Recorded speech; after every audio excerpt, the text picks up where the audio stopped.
acá estamos desde la campaña plurinacional en defensa del agua para la vida, en este momento tan importante que es la puesta en público, la compartir en comunidad, el trabajo que se ha realizado colectivamente de construcción del proyecto de Ley Nacional del Agua, en defensa del agua, que se construyó en este tiempo y con la idea de presentarse por iniciativa popular. En ese sentido, venimos transitando desde la campaña plurinacional en defensa del agua, desde enero, febrero 2021, empezamos a juntarnos y a discutir sobre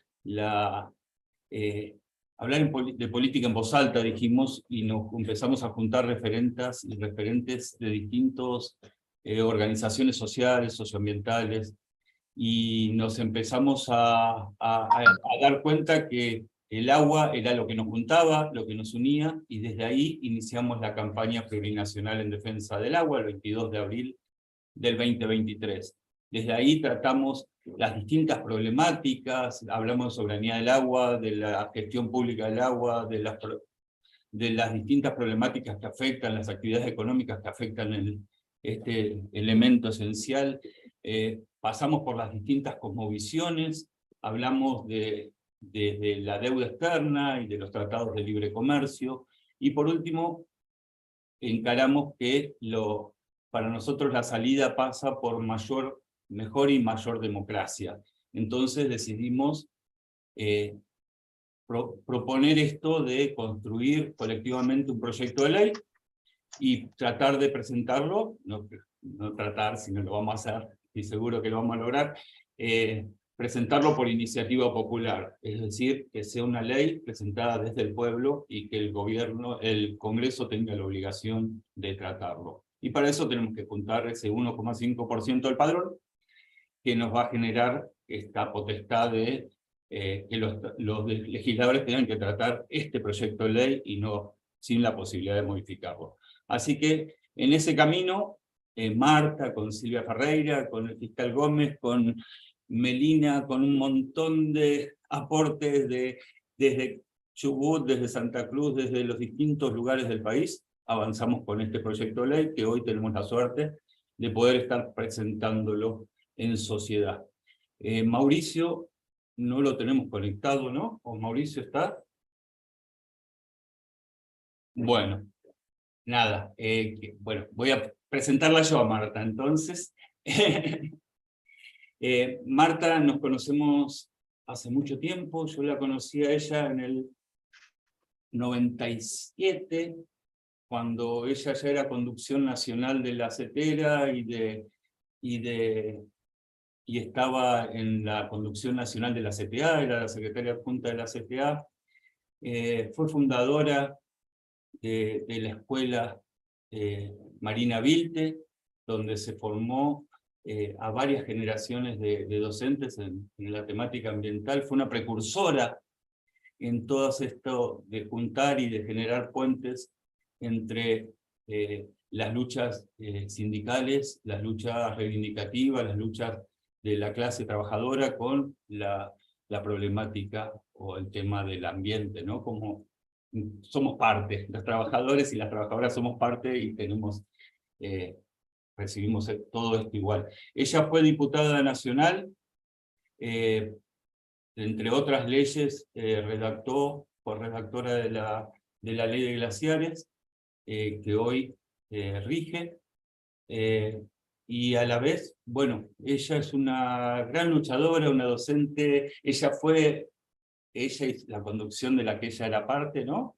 Fueron las que impulsaron la Carpa Blanca de los docentes, donde lograron que una reivindicación gremial, vendría a ser, salarial, de condiciones de trabajo, se convirtiera en una lucha de todo nuestro pueblo en defensa de la educación pública. Y en eso, cuando los trabajadores logramos que nuestras luchas reivindicativas aparte se conviertan en una lucha de nuestro pueblo, la tenemos ganada. Así que bueno, yo no tenía preparada esta presentación, porque Mauricio era el que nos iba a acompañar, pero bueno, en esto de estar siempre en el mismo lado y me siento orgulloso de poder presentar a Marta. Marta, querida, un gusto escucharte y bueno, todo tuyo. Bueno, gracias. No sé si me oyen bien. Perfecto. ¿Se oye bien? Perfecta. Bueno, me alegro.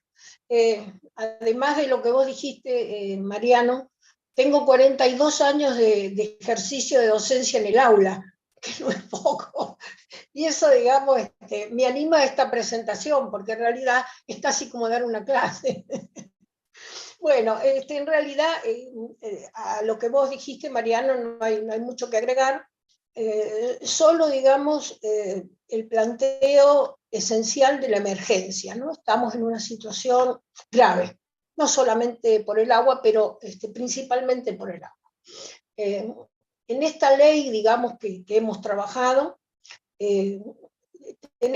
además de la participación de los compañeros, de los aportes y demás, hemos tratado de recoger miradas plurales, así como lo establece la campaña plurinacional en defensa del agua, es decir, las miradas que incluyen a los colectivos en pelea por el agua, a las organizaciones sociales en general, a trabajadores de distintos espacios y ámbitos, a las comunidades originarias, a los pueblos campesinos, porque una de las cuestiones sustantivas de la problemática ambiental, incluyendo la problemática del agua, es la diversidad, es decir, la pluralidad de situaciones distintas que se presentan. Para que se entienda un poquito esa pluralidad, voy a hablar un poco de los fundamentos de la ley, ¿no?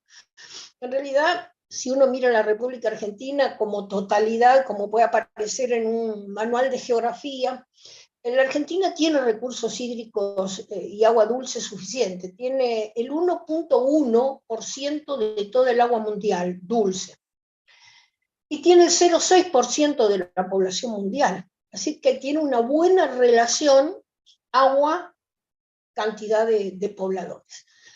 Pero tenemos otro tipo de problemas que no refieren solo a la cantidad, sino también a la ubicación en el territorio, ¿sí?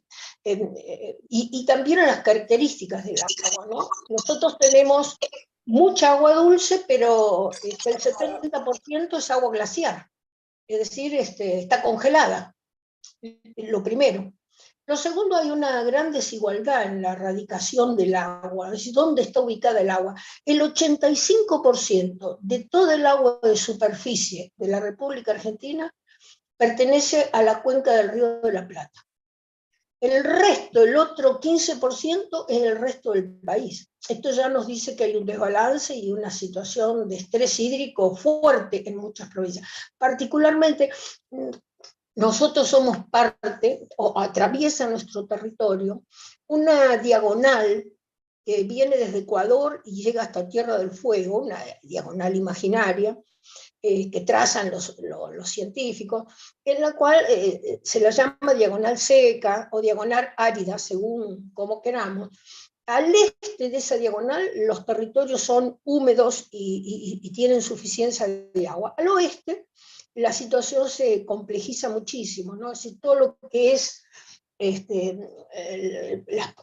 todo el oeste de la provincia de Jujuy, Salta, una parte de Tucumán, y todo para abajo, Catamarca, La Rioja, San Juan, Mendoza, la Neuquén, Río Negro, eso prácticamente la totalidad del suelo, y Santa Cruz incluidas, ¿no?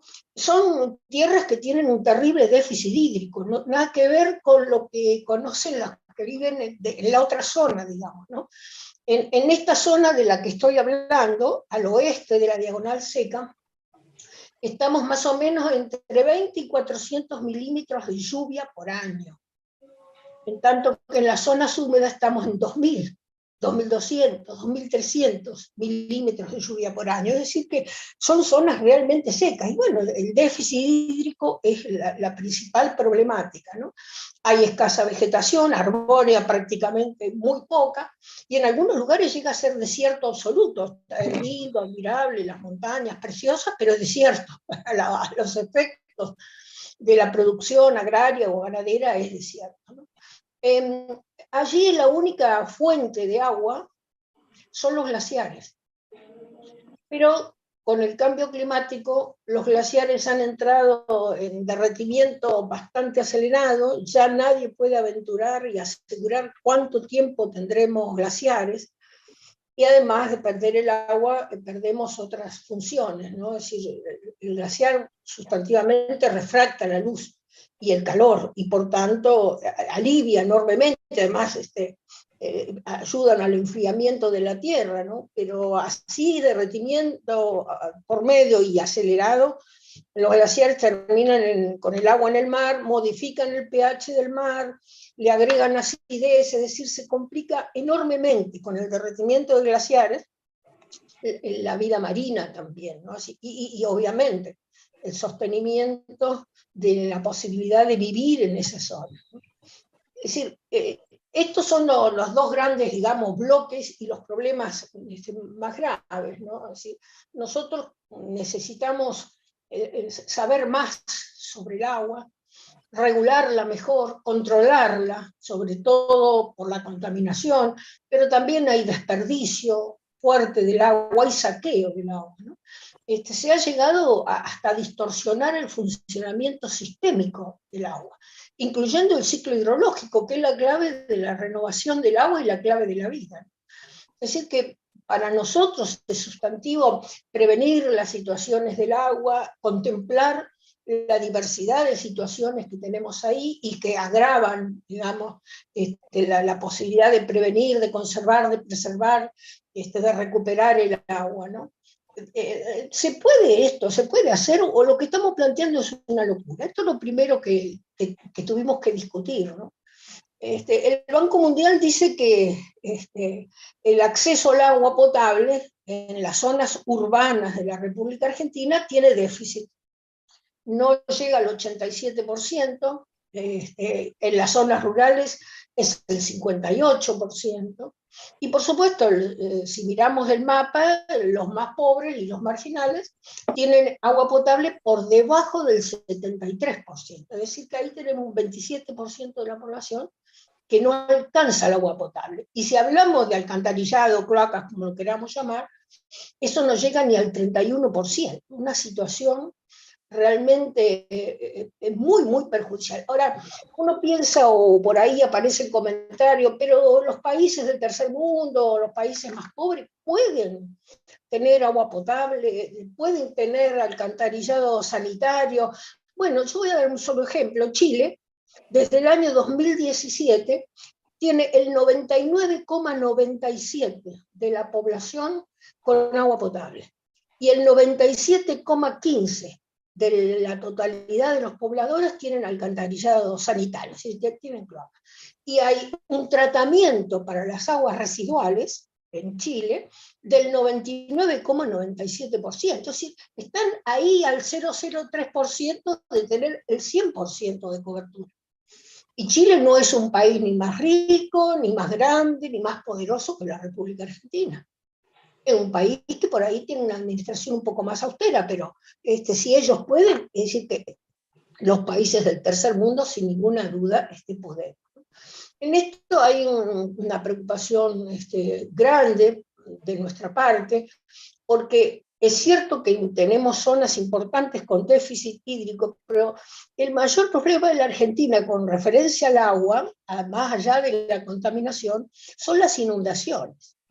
Es decir, en nuestro país, según los organismos internacionales del panel intergubernamental del cambio climático, dice que la República Argentina tiene el 39% de sus conflictividades asociadas a las inundaciones. Y cuando habla de inundaciones, hace una referencia bien puntual a los territorios de Corrientes, Entre Ríos, parte de Santa Fe, Chaco, Formosa, tienen una dificultad severa con las inundaciones, y más a partir de los desmontes extraordinarios que ha habido, y en esos espacios afectadas por las inundaciones, porque viven en proximidades de las orillas de los ríos, porque no tienen acceso a tierras adecuadas y demás, hay 1,5 millones de personas que padecen regularmente inundaciones en la República Argentina, y ese es un problema muy serio, ¿no?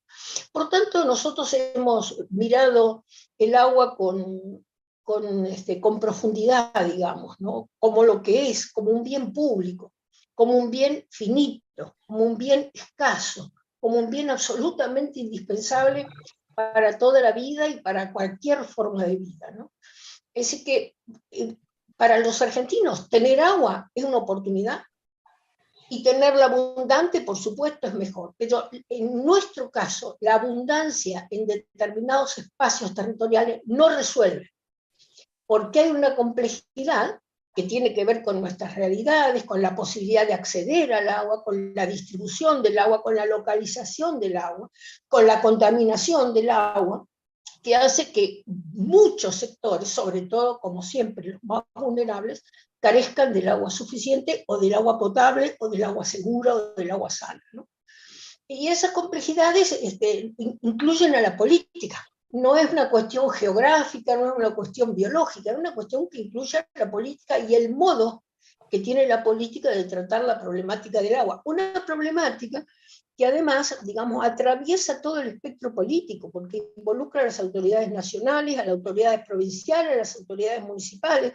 Muchas veces entre estos órdenes de autoridad respecto del agua no hay coordinación alguna, y peor, porque Argentina, digo peor, no sé si peor, pero sí para mayor complejidad, Argentina tiene una cantidad muy significativa de ríos y de fuentes de agua que son compartidas con otros países. No es solamente que las fuentes de agua se comparten entre provincias y son cuencas que atraviesan 3, 4 provincias, sino que también tenemos una gran cantidad de fuentes que son compartidas con otros países, ¿no? Por tanto, esto requiere no solamente acuerdos en el orden nacional, por parte de los municipios, las provincias y la nación, sino también acuerdos con los países limítrofes, ¿no? Y a partir de esos acuerdos, la voluntad de implementarlos y de cumplirlos, porque la Argentina tiene una larga trayectoria de incumplimiento de los acuerdos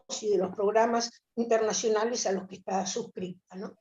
En realidad, el otro tema fuerte, con mucha presión sobre el agua, son los sistemas productivos. Nosotros tenemos sistemas productivos tolerados, admitidos, hasta aplaudidos desde el espectro político, que son profundamente contaminantes y que tienen ejercen una muy fuerte presión sobre el agua. Acá hay contaminación química en la agricultura, en la cría de animales, fuerte.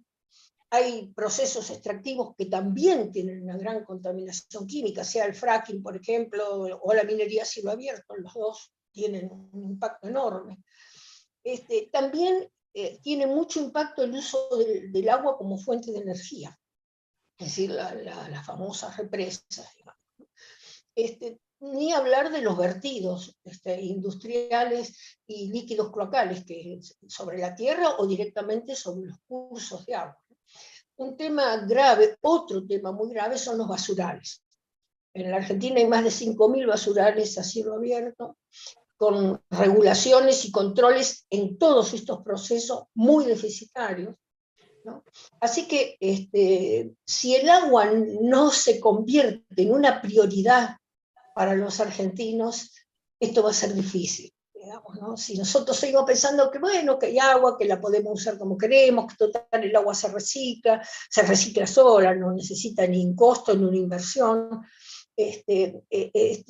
ahí las dificultades se van a seguir incrementando. Hoy estamos en un punto grave, ¿no? Y para peor, digamos, con el tema del calentamiento global, cambio climático, como lo queramos llamar, el tiempo no está a favor nuestro.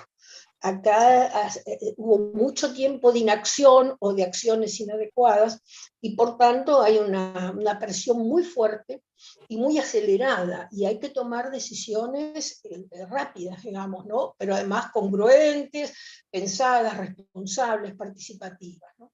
Acá, en nuestro país, tenemos ya en este momento el 70% de los ríos y de los lagos contaminados. En Tucumán, ni hablar del Salidulce, por ejemplo, en Río Hondo, en Santiago del Estero, el lago San Roque, el mismo río Suquía que rodea Córdoba, ¿no? Pero la situación más grave de los ríos, sin duda, es Buenos Aires, ¿no? Ni hablar del Matanza-Riachuelo, que es el tercer río más contaminado del mundo. El río Reconquista, el mismo río de la Plata, ¿no? Ahí ha habido trabajo, estudio, investigación, se ha encontrado de todo, metales pesados, PCB, dioxina, incluso en los peces. Entonces, la gente va a pescar a la costanera, pero después no lo puede comer, ¿no? Y hay una fuerte contaminación de todas las cuencas que rodean a la agricultura agrotóxica que se practica en la Argentina, con plaguicidas. El agua está contaminada con plaguicidas, y no solamente plaguicidas, después lo podríamos ver con más detalle, pero también son fertilizantes que generan un crecimiento de las algas y de la flora marítima, y que termina con la eutrofización del agua. Realmente un tema muy complejo, ¿no? Pero como quiera que sea, tanto el río Uruguay como el río Paraná, y obviamente el río de la Plata, están sumamente intoxicadas. No sé si ustedes recordarán, hace unos años fuimos al puente internacional con Uruguay en contra de las pasteras, y las pasteras, o productoras de papel, como las queramos llamar, tienen un rol sustantivo en esa contaminación del río Uruguay y del río de la Plata, ¿no? ¿Cómo será el tema de la contaminación del agua, ¿no?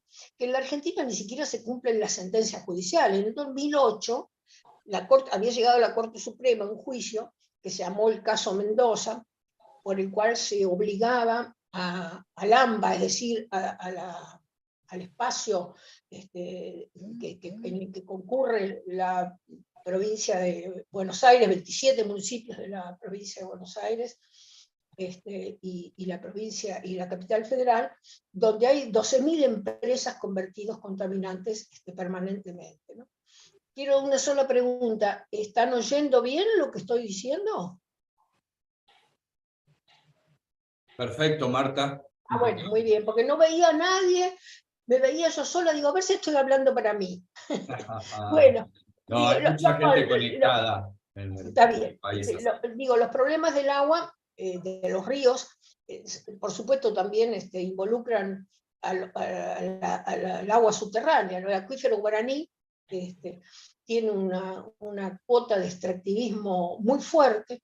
El 74% de todo el agua que se extrae es para la agricultura, pero en este momento está extrayéndose un 30% más del agua del acuífero de lo que se sacaba hace 20 o 30 años atrás, ¿no? Además es un acuífero que no nos pertenece, para decir entre comillas. La Argentina está sobre el acuífero guaraní, pero también está Uruguay, también está Brasil y también está Paraguay, es un acuífero compartido, ¿no? Y esta es una de las cuestiones que tendríamos que arreglar en cuestiones internacionales, porque todos podemos dañar el acuífero, ¿no? Y la extracción de los acuíferos es severa. El acuífero Puelche, por ejemplo, nuestro acuífero Puelche, que es el que está debajo de Buenos Aires y que tiene también un consumo importante, está contaminado, pero está severamente contaminado, está radiactivamente contaminado. Acá desde el centro atómico de Seiza, hubo vertidos de productos justamente de desarrollo atómico, que lo contaminaron enormemente, ¿no? Así que en las napas y en los acuíferos también tenemos problemas, ¿no? Yo creo que el problema central hoy, pero no quiero decir que sea el último, es la agroindustria, es decir, sin ninguna duda, ¿no? Tanto el proceso de agricultura transgénica como el uso de la cría de animales, en feedlot particularmente, ¿no? Y también los sistemas extractivos, ¿no? Para todos los minerales, los metales, el litio, las tierras raras, el petróleo, el gas, todo produce enorme contaminación, ¿no? todos afectan el agua y todos generan sólidos en suspensión. Es decir, no es solamente el agua contaminada con sustancias químicas, sino que también dejan sólidos en suspensión que son muy difíciles de sacar y enormemente contaminados. El tema de la agroindustria es, para la Argentina es determinante, porque la economía de la República Argentina está fuertemente ligada a la agroindustria, ¿no? Y este año que pasó y lo que va de este año, la Argentina ha tenido muchas dificultades con su agricultura industrial, ¿no? Tenía acá un extracto de un artículo de Clarín de marzo de este año, donde dice: por 3 años consecutivos la escasez de lluvias, las heladas fuera de tiempo y las sucesivas olas de calor han ido arrastrando la producción agropecuaria en gran parte del territorio argentino. Cultivos, pasturas perdidos, cientos de miles de animales muertos, rodeos en mal estado corporal y cursos de agua secos. Muchos habrán viajado este año y se habrán sorprendido que encontraron lagunas centenarias en nuestro suelo que habían desaparecido, y los suelos completamente erosionados, ¿no? Así que es efectivamente así, ¿no? El otro problema grande de la Argentina es el uso de los químicos, ¿no? Es un problema mundial, pero la Argentina lo tiene agravado. La Argentina es el líder mundial en la cantidad de uso de agrotóxicos. Nosotros estamos utilizando, digamos, si uno toma en cuenta la cantidad de habitantes que tenemos en nuestro país, los agrotóxicos en la Argentina son 11 litros por cada persona, si lo tomamos con la totalidad de los habitantes. Pero si nos reducimos a contar el efecto sobre los que efectivamente viven sobre la zona fumigada, que son mucho menos que el total de los habitantes del país, ahí tenemos una contaminación que alcanza a 19 litros por persona. Y no hay ningún lugar del mundo que tenga un uso de los agrotóxicos como tiene la República Argentina. Tanto que hemos tenido, dentro de la campaña, nosotros hemos estado trabajando sobre la contaminación química por efecto de los agrotóxicos en los pozos de las escuelas. Las escuelas del interior, que mayoritariamente no tienen agua corriente, agua de red, y que se abastecen de pozos, los tienen totalmente contaminados por agrotóxicos, ¿no? Es decir, y sobre las escuelas rurales, pero no son solo las escuelas, la gente que vive próxima a esos campos está enormemente contaminada. Ahí el doctor Bersagnasi estaba explicando, y hay mucha documentación, que en esas zonas el cáncer es 2,5 veces más alta que en el resto del país. Y esto incluye fuertemente a los niños. Así es que el tema de los químicos es muy severo. Hace 200 años en el mundo había 300 químicos. Hoy existen 250.000 químicos, más las infinitas combinaciones que llevan a más de millones de químicos distintos, ¿no? Sobre todo muy usados en la agroindustria, sea por fertilizantes, por plaguicidas, por pesticidas, pero también son muy usados en las pinturas, en la producción de energía, que uno piensa que no, pero sí.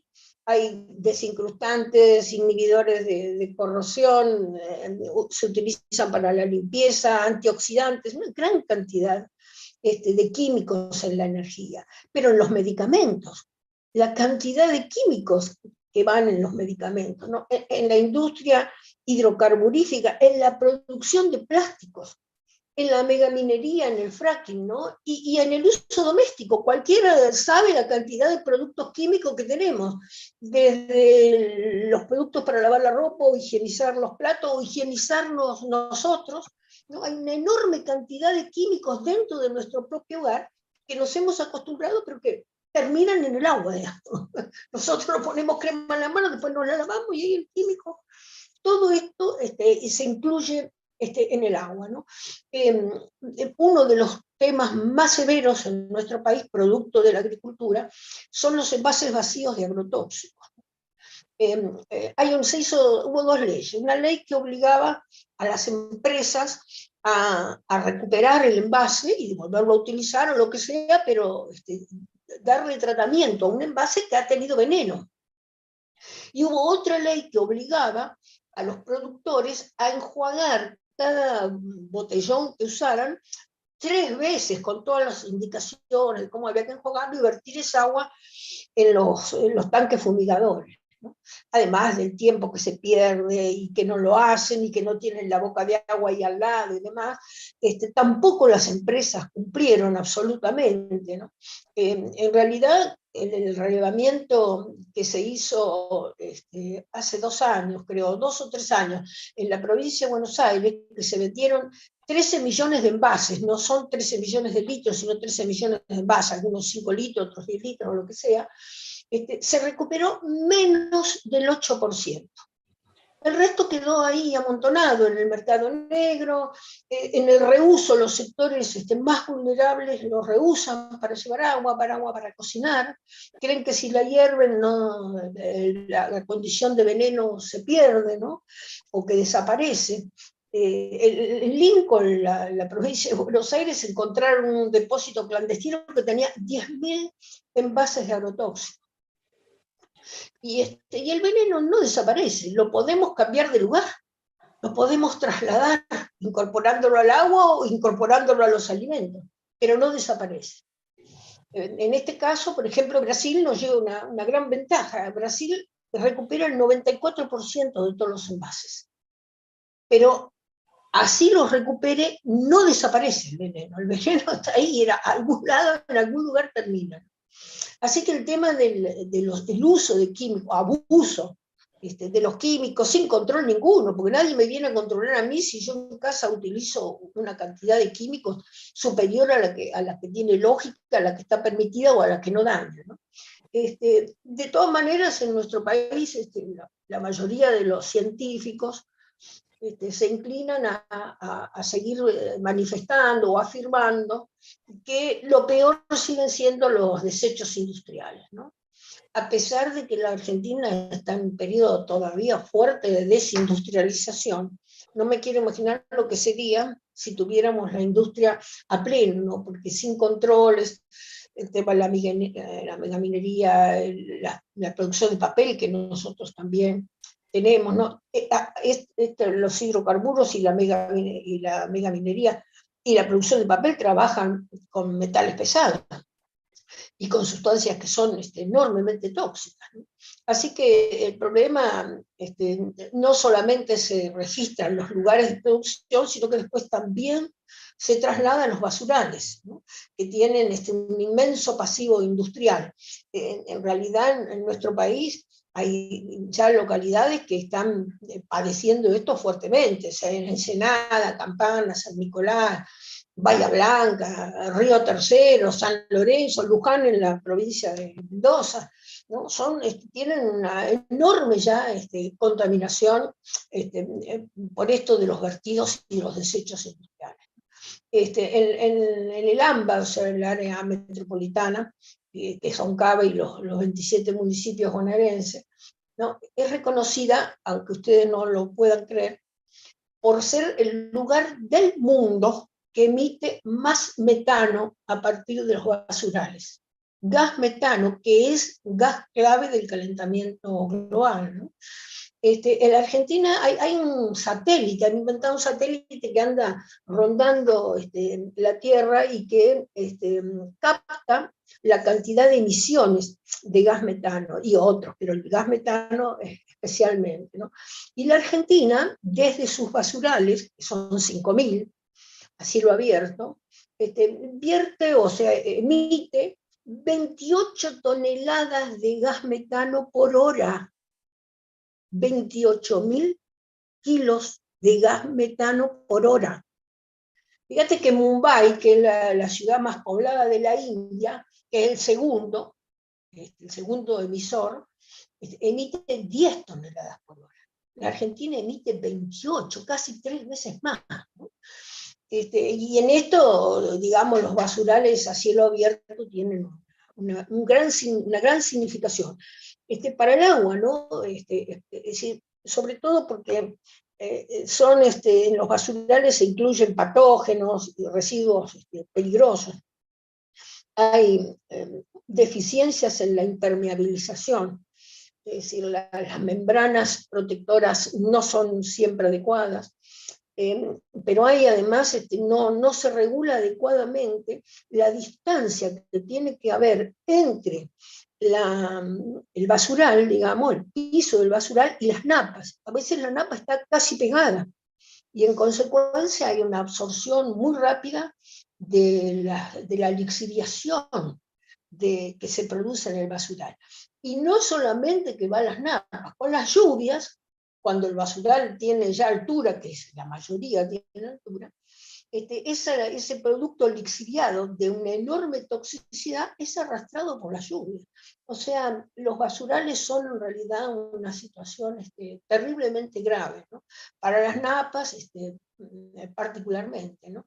Y hacen que, bueno, el agua subterránea tenga distintos contaminantes en las ciudades por estos basurales, pero también el agua subterránea tiene otros problemas serios. En la Argentina tienen arsénico, tiene flúor. Hay un área ahí, digamos, en el norte y norte-centro de la Argentina, ¿no? Que son 435.000 kilómetros cuadrados, donde hay 4 millones de personas afectadas por arsénico. Por otra parte, digamos, la falta de cloacas y la falta de tratamiento, que es muy insuficiente en la Argentina, en nuestro país se recoge aproximadamente el 36% de las aguas residuales, y se trata, o tienen tratamiento una porción menor, ¿no? Sea primario o secundario el tratamiento. Hay volcados en crudo en todos los ríos, en todos los arroyos, además de sobre la tierra, ¿no?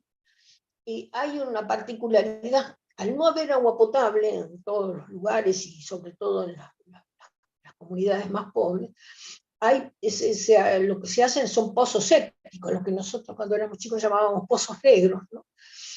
Con una incapacidad, digamos, de determinar exactamente a dónde va y si se toca o no se toca con una napa o lo que sea, pero en general muy próximos a los mismos pozos, de las mismas perforaciones para extraer agua de consumo. Así que hay una recíproca influencia, ¿no? del pozo séptico, digamos, con los pozos, las perforaciones para agua de consumo. El último informe de la Organización Mundial de la Salud dice que 840.000 personas mueren por año en el mundo por esta causa, ¿no? Por los pozos sépticos sin tratar adecuadamente. Obviamente la mayoría de esos muertos son niños, y por supuesto niños de los sectores pobres. El agua potable es insuficiente, se distribuye con una fuerte injusticia social. La injusticia social no son solo los salarios, ¿no? Cuando yo no tengo acceso al agua, cuando el agua que se me otorga es de peor calidad o menos, o una cantidad reducida, lo que sea, hay injusticia social, no solamente injusticia ambiental. Y lo peor es que en muchas ciudades, a muchas ciudades nuestras, han arribado personas, pueblos originarios, trabajadores, que vivían en territorios aptos y que a partir de la megaminería o de los emprendimientos industriales que les han ido sacando el agua, que se han ido apropiando de los territorios y demás, han sido expulsados. El extractivismo, en realidad, el extractivismo y la complicidad política, ¿no? Los ha expulsado. Entonces recalan en las ciudades, pero en esas ciudades no se hace nada para incrementar las redes de agua o para suministrar mayor cantidad de agua. En consecuencia, los que estaban y los nuevos, todos tienen dificultades con cantidades insuficientes, inadecuadas o maltratadas respecto del agua.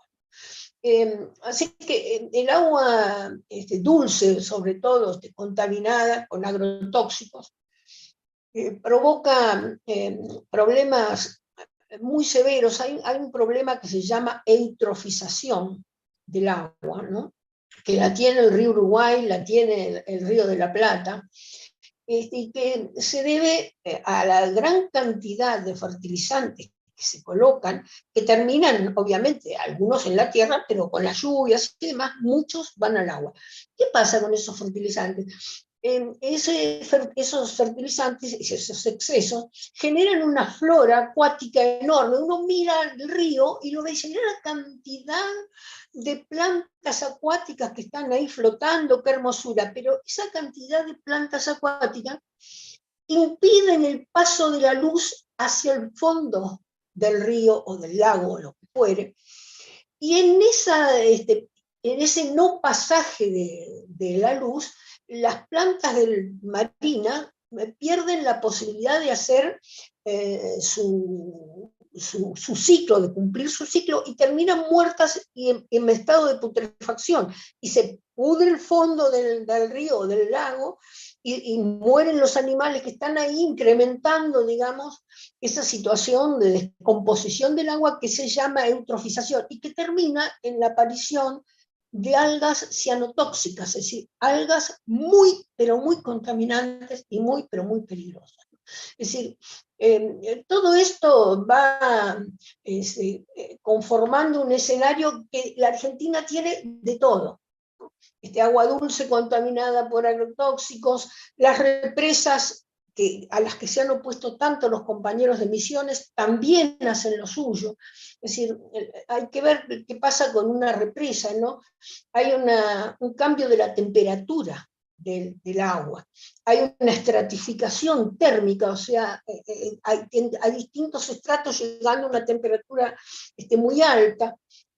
Hay cambios en la sedimentación del reservorio del agua, hay una disminución del oxígeno disuelto en el agua, hay un incremento del nitrógeno y hay proliferación de vectores. O sea, por eso los compañeros se oponen, no es porque no les guste ver un lago artificial, sino por todas las consecuencias que esto trae, ¿no? Ni hablar de la actividad nuclear, que es otro problema en la Argentina. La Argentina genera más o menos 200 metros cúbicos por año de residuos radiactivos, ¿no? Que no reciben adecuado tratamiento. Todos habrán visto las fotos de los tanques con esos residuos flotando. Son residuos que tienen actividad por decenas de miles de años, ¿no? Incluso hay una mina de uranio acá que no ha sido remediada, que está en la provincia de Córdoba, ¿no? Creo que está en Los Gigantes, sí, en la provincia de Córdoba, ¿no? El año pasado hubo un encuentro de especialistas en la problemática, y dieron algunas líneas para resolver, pero hacer no se hizo absolutamente nada. Hubo ese encuentro y hay recomendaciones, pero no se hizo absolutamente nada. También tenemos problemas con los sistemas de riego, porque no siempre los sistemas de riego son adecuados, no tienen drenajes suficientes y terminan con la salinización del suelo. Y en algunos casos la sodificación, es decir, el aumento de sodio en los suelos, ¿no? Según el INTA, la Argentina ya tiene el 23,5% de su suelo, del suelo irrigado, es decir, del suelo que tiene riego, con distintos grados de salinización, pero todos con salinización. Esto es a mediano plazo pérdida de ese suelo. En un suelo salitroso la producción es completamente distinta, ¿no? Y bueno, todo esto agravado por el calentamiento global, ¿no? que nos afecta a todos. Con el calentamiento ocurren dos cosas, en las zonas, y las zonas secas más todavía, hay mayor evaporación, entonces la tierra se reseca mucho más, se resquebraja, es una situación espantosa, pero esa mayor evaporación confluye para otras zonas, y según vayan las nubes, en una mayor precipitación. En algunos otros lugares hay más agua evaporada, hay más nubes y hay más precipitación. Entonces, en algunos lugares sequía extrema y en otros lugares inundaciones. terribles, arrasadoras, que se llevan todo a su paso, ¿no? Y la Argentina lo tiene todo, ¿no? Por eso, en la problemática del agua, las menciono así rápidamente porque confluyen estas problemáticas que hablé de 14 o 15 problemáticas, confluyen, nunca nunca es una sola.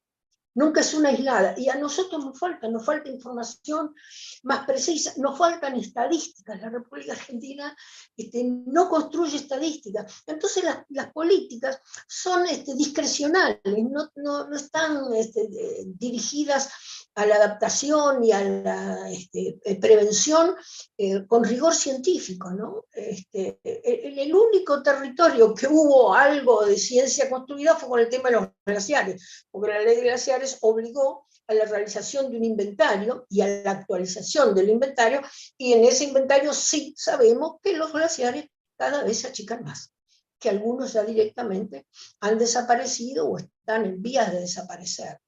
Y bueno, el crecimiento urbano también impacta, ¿no? Es decir, acá hay toda digamos, una complejidad entre problemas políticos y problemas geográficos y problemas productivos que se combinan para contaminar el agua. Señalo dos hechos que han sido muy graves en la República Argentina.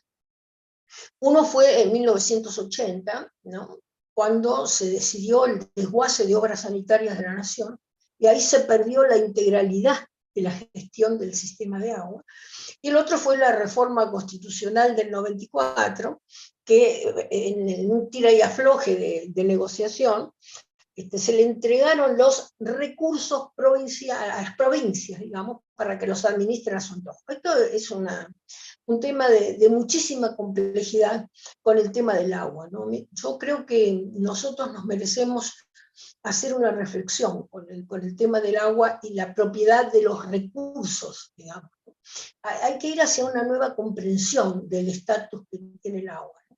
Porque en realidad se ha tomado el agua como si fuera un bosque, un pedazo de tierra que está ahí, que está fijo, que permanece, y que me pertenece porque está en ese lugar, pero con el agua no es así.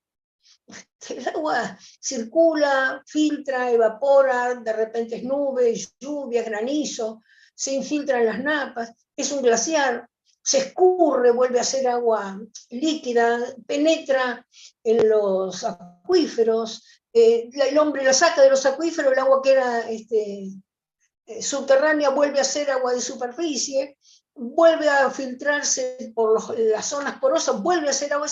El agua, si hay algo que caracteriza el agua, es el movimiento, ¿no? El agua corre, cambia de estado, evapora, se cambia de territorio, cae sobre el suelo, cae sobre el mar, modifica las características del mar, modifica el pH, la acidificación del mar, alterando la vida marina también, ¿no? Es decir, yo no sé qué se supone que las provincias pueden hacer con el agua, no sé si creen que podrán poner una valla para que no evapore, para que no se vaya, si creerán que pueden alterar los circuitos del agua o impedir que llueva en determinados lugares, ¿no? En realidad, esta agua que tenemos, escasa, insuficiente, maltratada, contaminada, es la misma agua, la misma cantidad que tenemos desde el origen de la Tierra.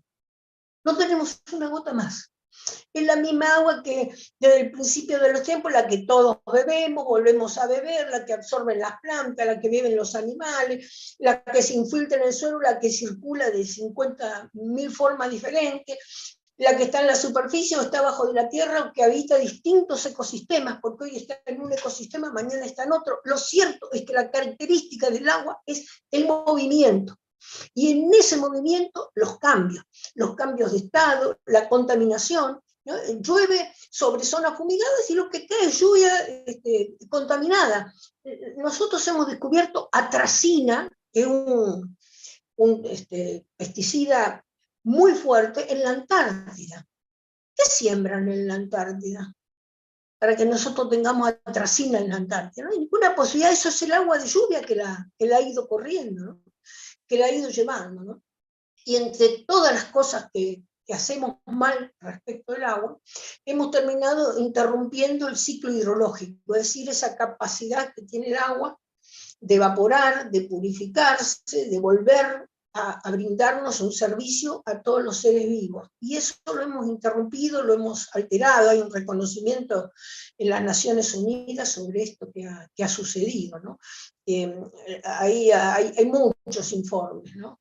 Y en todos los casos coinciden en que el agua ha sido alterada de un modo escandaloso, ¿no? Incluso en la última reunión de las Naciones Unidas han sacado un comunicado que dice que de todas las crisis sociales y naturales que afrontamos los seres humanos, la de los recursos hídricos es la que más afecta la propia sobrevivencia de los seres en la Tierra, de todos los seres vivos en el planeta, ¿no?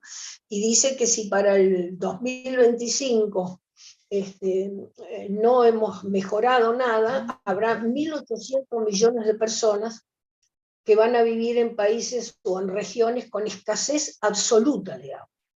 Es decir, que no va a ser un problema de zonas secas, sino con escasez más ampliada, ¿no? Y por supuesto, el cambio climático, también de origen humano, redobla esta conflictividad, ¿no? En la última conferencia mundial de las Naciones Unidas fue del agua. Y en eso quedó claro que hay una situación, dice que 3 de cada 4 desastres naturales están relacionados con el agua, con la contaminación del agua, con la desaparición del agua, con la incapacidad de manejo adecuado del agua, ¿no? Y el secretario general de las Naciones Unidas dice que entre el 40 y el 50% de la población mundial estará para fines del 30, es decir, el 2030, acá nomás, dentro de 7 años, ¿no? Con carencias muy significativas de agua potable, va a incrementarse la falta de agua potable, ¿no?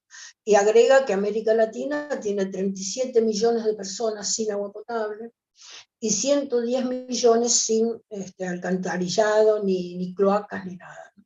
Así es que, digo, la situación del agua es grave, y a la República Argentina lo único que se le ha ocurrido para resolver esa gravedad es contactar con Mekorot, que es una empresa israelita, que viene a proponernos la comercialización del agua, ¿no? Es decir, arreglado ya con varias provincias, en el planteo de que, con el discurso, por supuesto, de que si cobran el agua van a tener fondos para realizar mejoras, que todos van a tener agua, que se van a realizar los saneamientos necesarios, que así como la pagan la van a tener que cuidar, ¿no?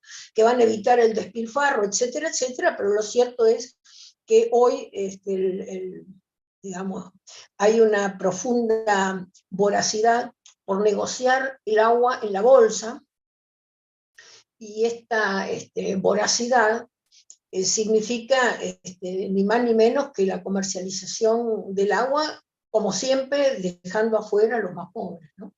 Y sin ninguna garantía de ninguna naturaleza que no sea la voracidad, ¿no? Y si queremos, para sacarnos las dudas, veamos la conducta que ha tenido esta empresa, Mekorot, vuelvo a decir que es una empresa estatal, respecto del pueblo palestino, ¿no? Cómo les ha devorado el agua, los ha sacado, los ha expulsado de los territorios, los ha desplazado, tanto que las Naciones Unidas la tiene sancionada, ¿no? Y nosotros vamos y contratamos esa empresa, ¿no? Como si en la Argentina no hubiera un INTA, no hubiera un CONICET, no hubiera conocimiento construido respecto a qué hay que hacer con el agua.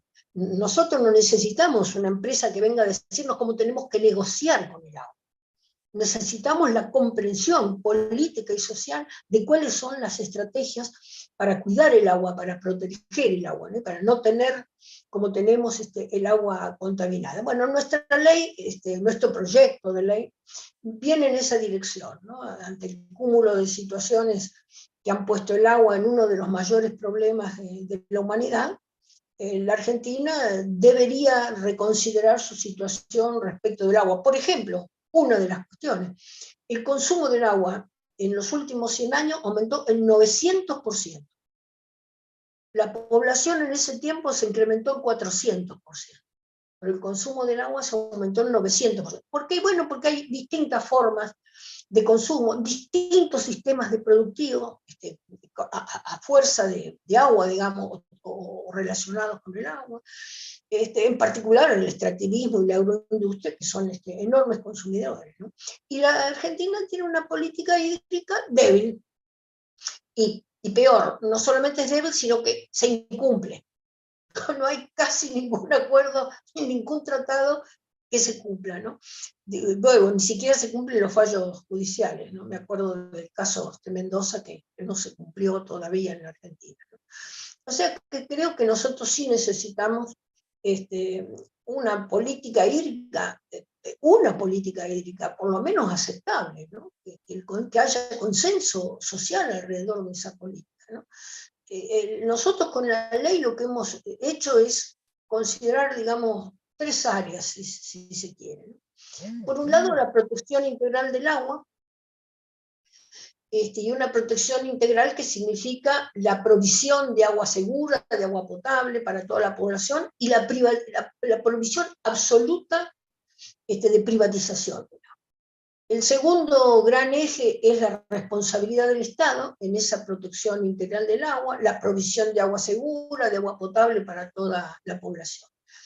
Y la tercera es la democratización del agua, es decir, la participación social vinculante en base al acceso a la información que las personas deben tener para poder decidir, y obviamente la consulta ante los distintos emprendimientos que puedan poner en riesgo el agua, privilegiando a los seres vivos, y la licencia social como un requisito para operar y autorizar cualquier emprendimiento que nosotros veamos que puede arriesgar el agua, ¿no? Y en simultáneo, la ley incluye la protección de los luchadores por el agua, ¿no? Es decir, que no terminen siendo el pato de la boda y terminen juzgados y maltratados como ocurre habitualmente, ¿no? Estos son los 3 ejes sobre los que armamos la ley. Tiene algunas cuestiones claves: el agua como un bien público, no como un recurso, sino como un bien, inalienable, inembargable, imprescriptible, el agua como derecho humano, y un tema novedoso que tiene la ley, que me parece que vamos a considerarlo casi muy innovador en la ley, es el agua como sujeto de derecho. Sujeto de derecho que al saneamiento y a la protección del cumplimiento de todas sus funciones. El agua tiene que cumplir su función. Nosotros no podemos interferir, entorpecer, impedir el normal funcionamiento biológico que tiene el agua o hidrológico, ¿no? Una mirada biocéntrica, algunos compañeros comentaron, ¿qué es esto de biocéntrico, ¿no? Bueno, es una mirada que parte de poner bio es vida, y céntrico es en el centro, es decir, poner la vida en el centro. Para nosotros esto es esencial, ¿no? Tanto para el uso como para la disponibilidad del agua. Por eso hablamos de agua para la vida, agua para todas las vidas, ¿no? La mirada antropocéntrica, esa otra mirada que puso al hombre en el centro, nos trajo hasta acá, con la contaminación, la destrucción de los ambientes y demás. Por tanto, nosotros tenemos una mirada biocéntrica, ¿no? Bueno, la ley dispone la obligación de proceder al cuidado y a la restauración del agua, la responsabilidad del Estado y la de los particulares, distinto, ¿no? Sea empresas o personas, obviamente la prohibición de la privatización, la participación social vinculante, hemos insistido mucho, las personas que participen en las etapas decisorias tienen que expresar el conocimiento libre, previo, informado, pero además vinculante. Es decir, que ha pasado muchísimas veces que la comunidad ha sido consultada, el 96% de la población dice algo, el gobierno lo toma como una referencia y hace lo contrario.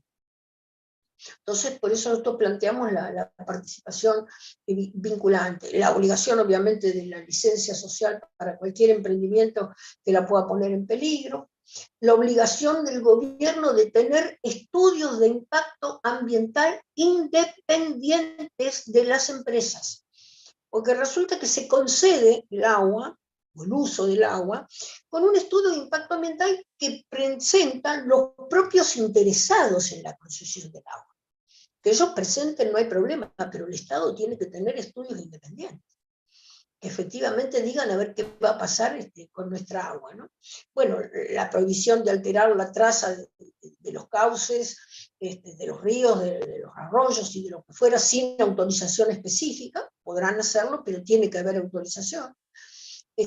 La vía judicial rápida para la defensa del agua, sin necesidad de patrocinio letrado, el derecho pleno a la información en todas las formas, sin requisitos prácticamente, muy abierto, el respeto al uso tradicional de agua que hacen las comunidades y los pueblos campesinos e indígenas, la obligación de proveer agua en igualdad de condiciones a todos los seres que habitan la Argentina, y el libre derecho al acceso a las costas. Estos serían los grandes ítems, ¿no? Bueno, después si vamos a ver la ley en su, digamos, en cada uno de sus ítems, podemos, no sé si habrá algún artículo que ofrezca dificultad, yo creo que no, son todos muy claros, ¿no? Se establece con absoluta claridad, ¿no?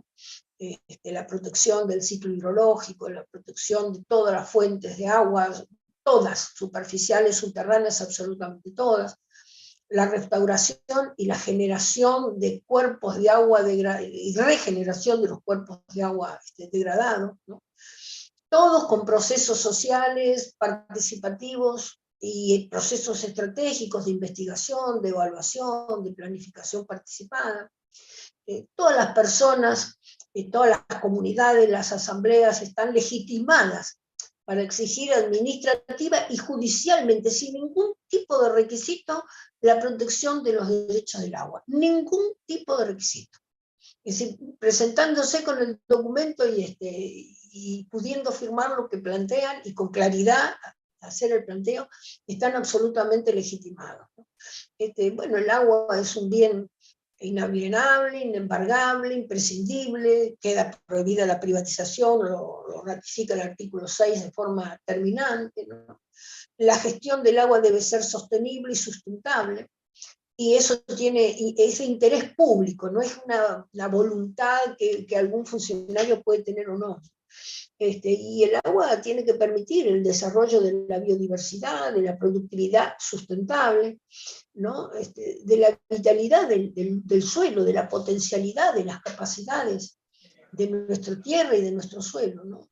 Y bueno, las funciones deben ser atendidas y protegidas, todas las funciones, ¿no? Las funciones ecológicas del agua, ¿no? Y sobre todo las funciones también sociales que cumple. No hay que olvidarse que las funciones son sociales, así como lo dice el artículo 7, ¿no? Después se habla de los principios rectores. A mí me parece que esto es importante, que es el artículo 8, ¿no? Y establece cuáles son los principios que van a regir el agua en el medio de una situación difícil como es el cambio climático, ¿no? Y la necesidad de regenerar los ecosistemas, ¿no? En principio, establece todos los principios que están en la Ley General del Ambiente, la Ley 25675. Después se habla de los principios rectores de la política hídrica que se vayan acordando en el ámbito del Consejo Federal Hídrico. La Argentina tiene un Consejo Federal, funciona poco y con dificultades. Esto está en el inciso B del artículo 8. En el inciso C está el principio de indubio pro agua, es decir, que en caso de dudas, porque hay distintas normas, algunos son tratados internacionales, otras son normas constitucionales nacionales, otras son provinciales, y cuando el juez pueda tener dudas, ¿no? No debe dudar porque debe aplicar las normas y los principios más favorables a la protección y a la preservación de los recursos hídricos y de los ecosistemas que están conectados con el agua, ¿no? Después hay otro principio que es indubio pro persona también, que bueno, similar, digamos, pero bueno, cuando el juez tenga que elegir entre distintas normas también, como en el caso anterior, siempre deberá optar por la que más favorezca a las personas o a la comunidad, ¿no? Más que a los grupos económicos o a las empresas. Tiene que privilegiar la situación de las personas, ¿no? Y también es importante el principio de no regresión.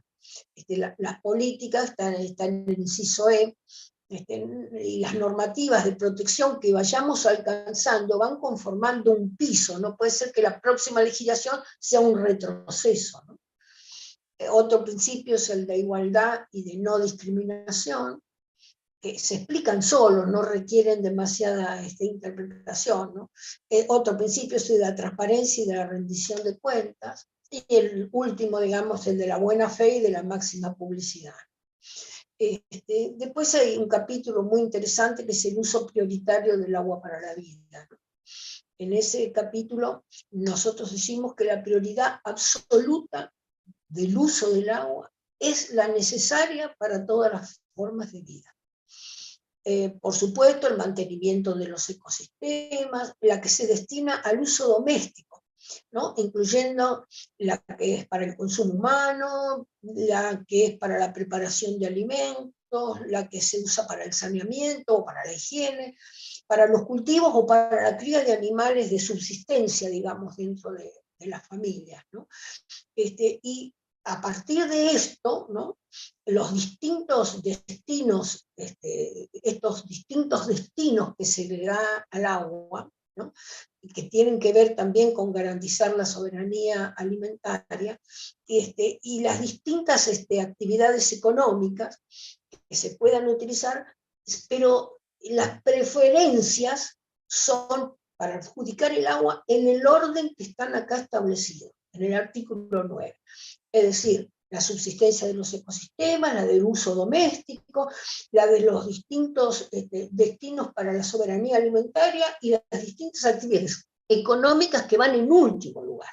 Es decir, el agua tiene prioridad absoluta para la vida en nuestro proyecto de ley, ¿no? Después, respetando esa prioridad, sí se pueden otorgar permisos con una consideración especial, porque hay actividades que son muy contaminantes y estas hay que revisarlas, pero exhaustivamente, ¿no? Y toda actividad que sea susceptible de afectar la calidad o la disponibilidad del agua, principalmente las que se hacen en las nacientes de los ríos, como querían hacer ahora en las nacientes del río Chubut, requiere una aprobación, una evaluación de impacto ambiental estratégico, es decir, es bastante frecuente que las empresas presenten una evaluación de su proceso, de su empresa, de su trabajo.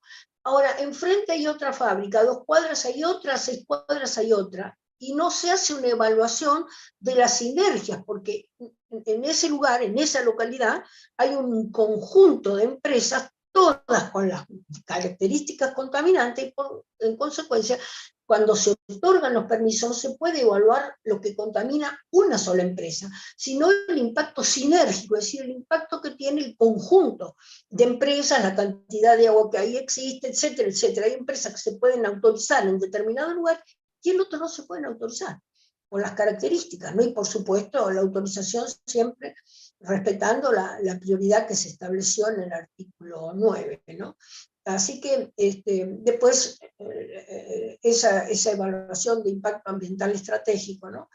Hay que, son el Estado y los ciudadanos que participan, deben estudiar, se deben estudiar adecuadamente los informes presentados, las recomendaciones, y aunque el Estado no está obligado a seguir las recomendaciones de los distintos sectores, está sí obligado a expresar en sus considerandos cuáles han sido las recomendaciones que ha tomado en cuenta, ¿no? En el artículo 11 dice que no se puede alterar la traza de los ríos, ni realizar canales, desvíos, dragados, alterar los humedales, las cuencas, ni las endorreicas, ni las arreicas, ni las exorreicas, ninguna, ni las napas, ni los acuíferos, ¿no? Sin una autorización fehaciente de una autoridad previa consulta a la comunidad y a sus organizaciones. Esto, cuando uno va a alterar la naturaleza en forma con impacto significativo, la comunidad sí o sí tiene que ser consultada y las organizaciones involucradas también, ¿no? Y solo se pueden autorizar las actividades o las obras que no pongan en riesgo la calidad del agua o la disponibilidad del agua. Yo puedo autorizar una cantidad de agua para la producción, pero siempre que eso no deje sin agua a la población. Después hay un tema de participación efectiva más desarrollada en el artículo 12, donde dice que habrá prioridad política para los planes, los proyectos, los programas y las acciones referidas al agua, ¿no? Y que en esto está incluida la gestión integrada de cuencas, ¿no? Y las disposiciones de los comités de cada una de las cuencas, ¿no? Y la regulación de emprendimientos extractivos y de actividades de consumo intensivo de agua. Los mecanismos y las estrategias para la restauración y la regeneración de los ecosistemas hídricos degradados. Estas son las prioridades que tiene que tener las políticas del agua, ¿no? Hay que contemplar la formulación, la ejecución, la evaluación de ámbitos, y esto para nosotros es muy importante, en cada jurisdicción de ámbitos de carácter permanente de participación, ¿no? Es decir, aquí la participación social en el tema agua tiene que ser constante respecto de la ciudadanía, ¿no? Y bueno, en esto de la representación habrá que tener en cuenta las perspectivas de género, como establece otras legislaciones, ¿no? Y también la participación de representantes del sistema científico y académico, de los pueblos indígenas, de las comunidades locales, urbanas y rurales, de asambleas, de organizaciones sociales, de trabajadores y de todos los sectores involucrados, ¿no? El tema del agua, en el estado en que está y con la gravedad que tiene, no puede ser controlado desde la soberbia de un funcionario que cree que es dueño de los bienes naturales y dispone como se le da la real gana. Y en esos ámbitos que plantea el artículo 12, ¿no? Habrá que considerar, tanto para la constitución de los ámbitos como para el funcionamiento, las características sociales de esa localidad.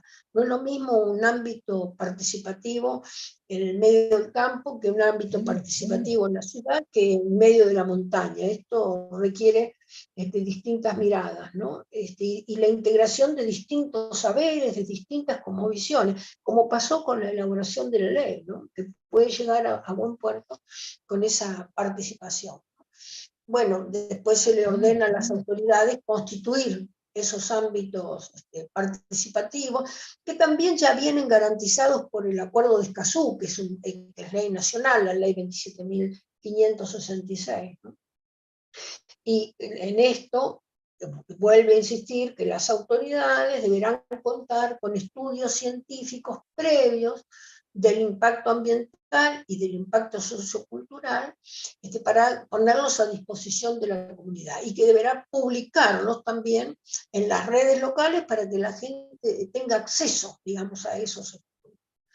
Después, en el artículo 14 se habla de las opiniones y de las observaciones que se vayan obteniendo con estas instancias de participación, y que deben ser consideradas tanto en las audiencias públicas de carácter consultivo como en las demás, ¿no? Pero las audiencias públicas de carácter consultivo, que son absolutamente indispensables, ¿no? Bueno, una vez que termine la audiencia, la autoridad deberá nuevamente informar cómo ha sido considerada la opinión de la ciudadanía, ¿no? El artículo 15 dice que la omisión de estos pasos legales, tanto los que están en el artículo 12, como el 13, como el 14, son causal de suspensión de la obra o de anulación de la obra, ¿no? Sea por vía administrativa o por vía judicial, hasta que no tengan las cosas en absoluta regla. Y acá el artículo 16, que para nosotros es muy querido, donde se establece que la licencia social para operar es requisito indispensable. La autorización de cualquier actividad que pueda impactar la calidad o la disponibilidad de agua requiere sí o sí de la licencia social. Y en esos casos las comunidades podrán solicitar a las autoridades la realización previa de una consulta vinculante y obligatoria, es decir, bueno, no nos alcanza para tener la licencia social, no nos alcanza con lo que sabemos o con lo que hemos construido individualmente y necesitamos una consulta vinculante y obligatoria. Después viene el artículo 17 que establece el derecho pleno del acceso a la información, no requiere explicación, es muy sencillo. No hay que acreditar nada, ni razones, ni intereses, ni invocar ninguna excusa para denegarlo.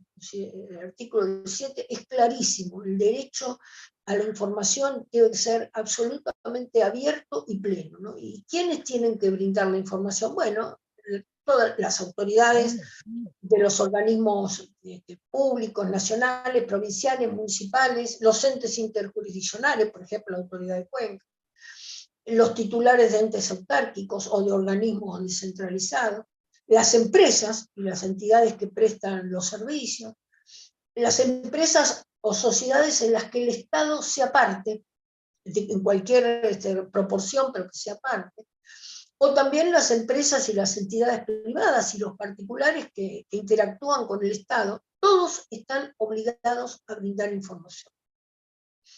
El artículo 19 establece que la solicitud de información se puede realizar por escrito o por medios electrónicos, no hay que concurrir necesariamente, no tiene formalidades, ninguna formalidad.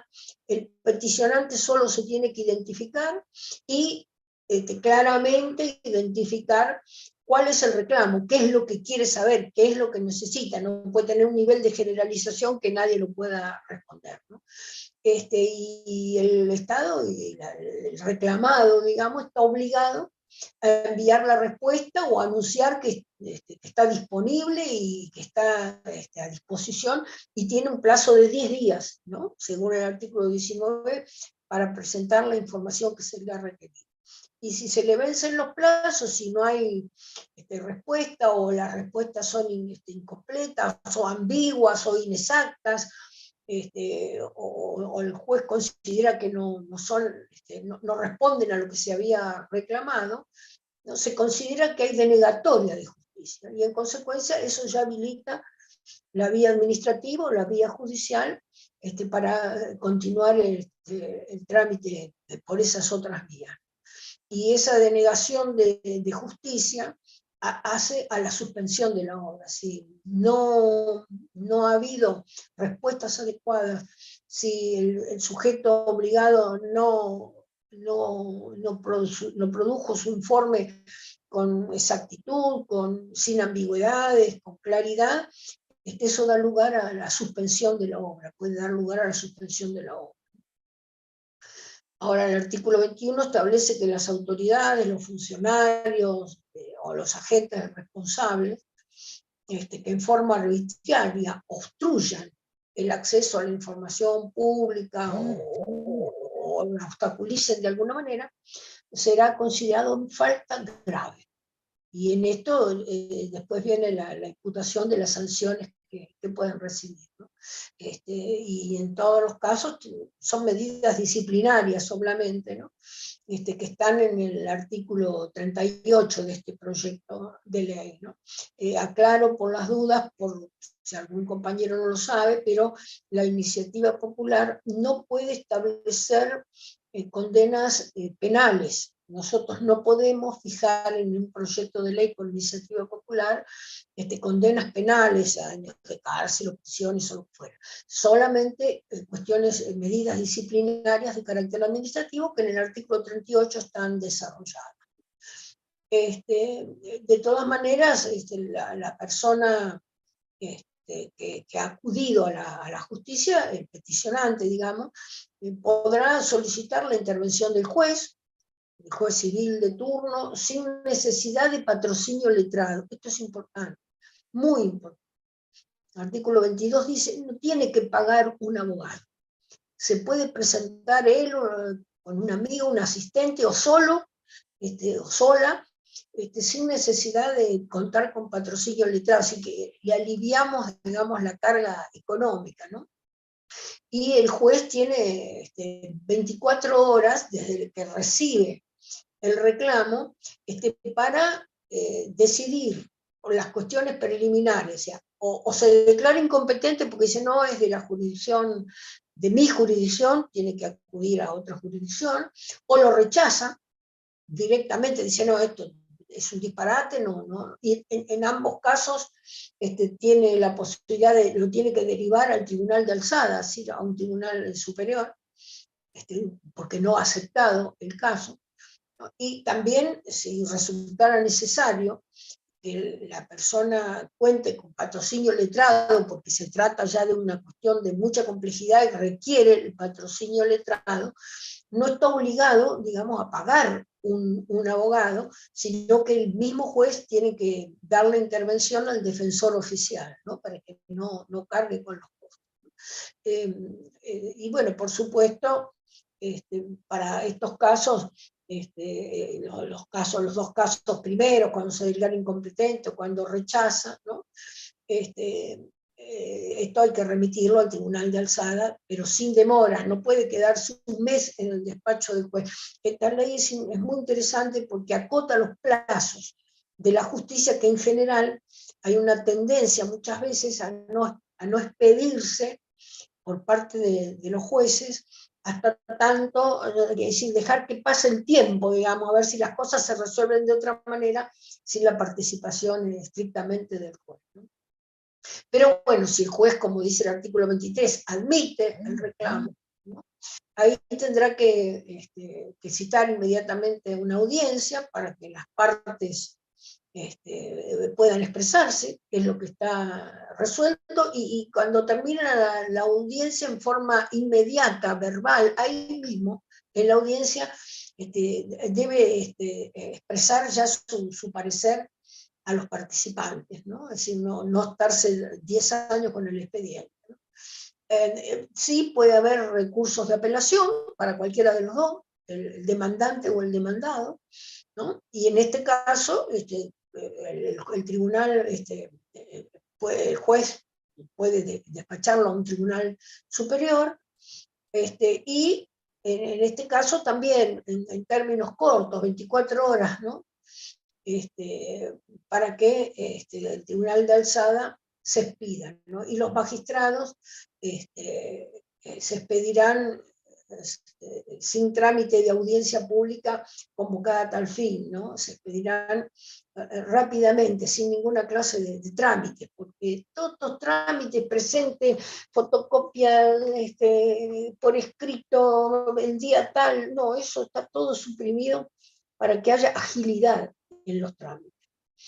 Y bueno, especialmente me parece señalar que las comunidades campesinas y particularmente los pueblos indígenas tienen una relación con el agua que no es muy probablemente la misma que tenemos en las ciudades, ¿no?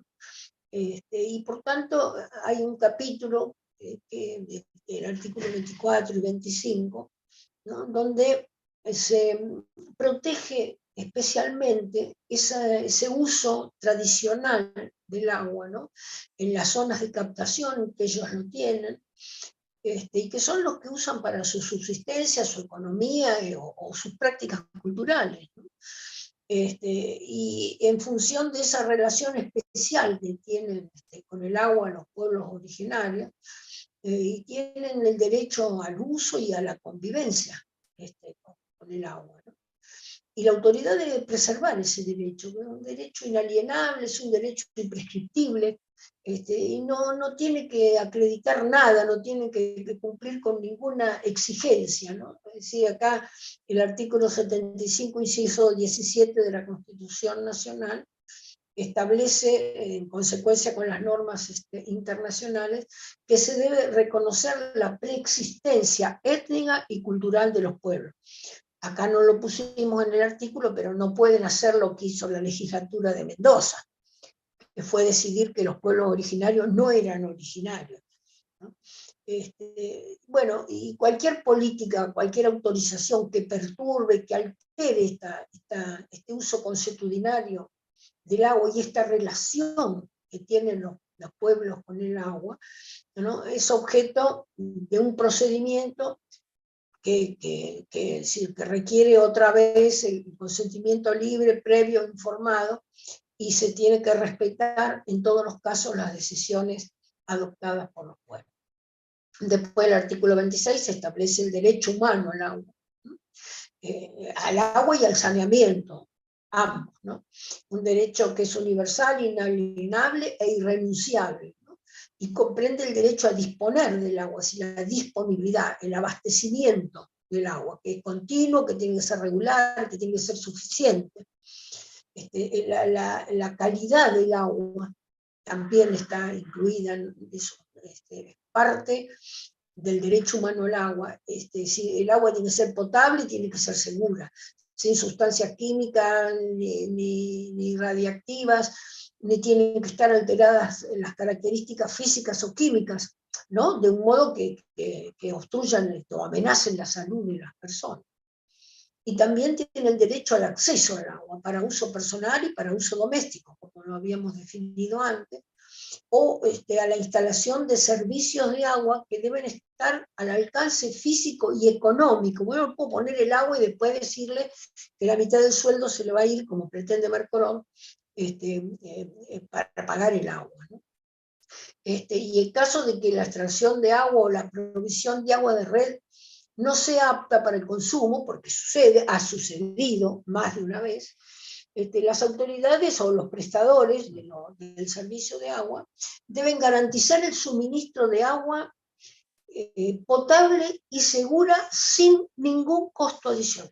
Me traen el botellón de agua a casa, bienvenido, pero no tengo que pagar absolutamente nada más del servicio de agua. En cuanto a las obligaciones del Estado, que están ahí en el artículo 27, ¿no? El Estado está obligado a administrar y a controlar el uso equitativo del agua, ¿no? Es decir, la justicia en la distribución del agua, ¿no? Respetando la Constitución, los tratados internacionales, etcétera, ¿no? Y tiene la obligación de respetar, de proteger, de hacer cumplir y de asistir. Y esto me parece que merece una pequeña explicación, ¿no? ¿Qué es respetar el derecho al agua, ¿no? Bueno, el Estado se tiene que abstener, no puede realizar ninguna práctica o ninguna actividad que deniegue o que restrinja el derecho al agua de las personas, ¿no? O inmiscuirse arbitrariamente, como puede suceder, digamos, suele suceder, en los sistemas consuetudinarios. O sea, bueno, esa comunidad habitualmente es así, la utiliza de esta forma, la considera un ser vivo o la considera un ser sagrado, y el Estado no tiene por qué interferir en esa conceptualización espiritual y que tiene que ver con las características culturales de la comunidad, ¿no? Por otra parte, la tiene que proteger, ¿no? Tiene que tomar medidas concretas que impidan que terceras personas, grupos, empresas públicas o privadas o cualquier entidad, ¿no? Pretenda denegar el acceso al agua a las personas. Y por supuesto tiene que contemplar la realización de estudios y de análisis periódicos. Yo recuerdo acá lo que sucedió en San Juan, ¿no? Que hubo 5 derrames de la Barrick-Gold sobre los ríos y el Estado no los analizó, y si los analizó no lo difundió y no se supo. Y hubo 5 derrames, pero absolutamente tóxicos, enfermando a la comunidad, matando los peces, etc., ¿no? Así que en esto tenemos que considerar que los estudios que se realicen también de la calidad del agua tienen que ser estudios independientes de las empresas que prestan el servicio, ¿no?